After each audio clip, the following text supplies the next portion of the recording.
immigration and the comments Donald Trump has made in this horrible shooting in San Francisco of a young woman, there's been talk about localities that don't enforce federal immigration laws. Is there going to be any legislation coming up that would force localities to enforce federal immigration laws? Well, we're looking at this, but these are laws.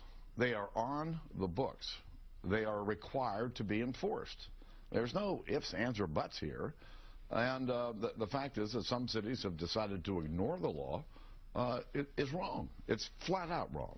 Oh, tough talk from John Boehner on the Face the Nation show over the weekend. He's right. Welcome to Gimme 5. He's absolutely right. It's like saying we need more gun laws when there's a shooting.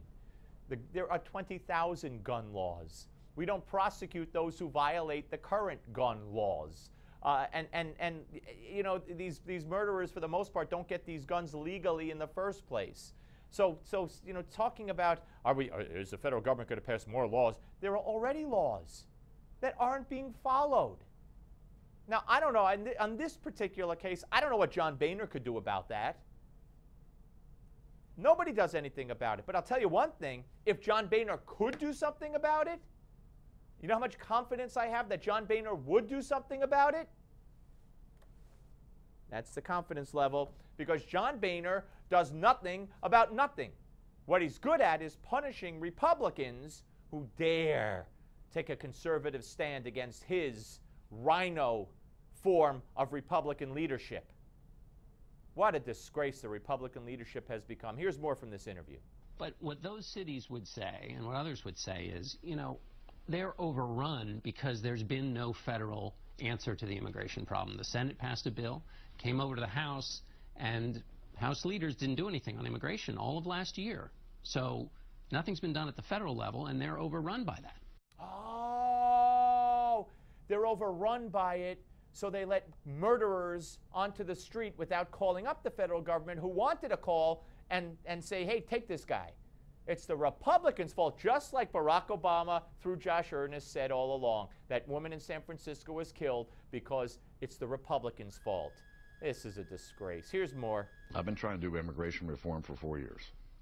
But the president said 20 times that he didn't have the authority to do what he eventually did. And what the president has done is he's poisoned the well.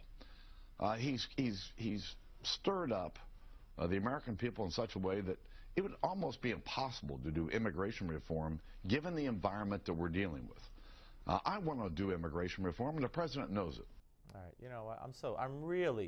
I'm fed up to hear. I'm sick of it. I'm tired of hearing John Boehner.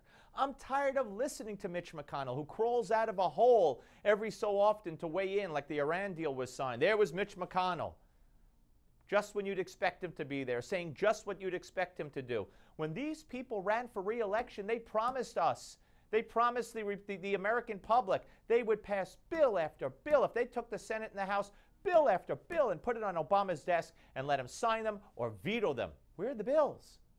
Where are the bills? It's a disgrace.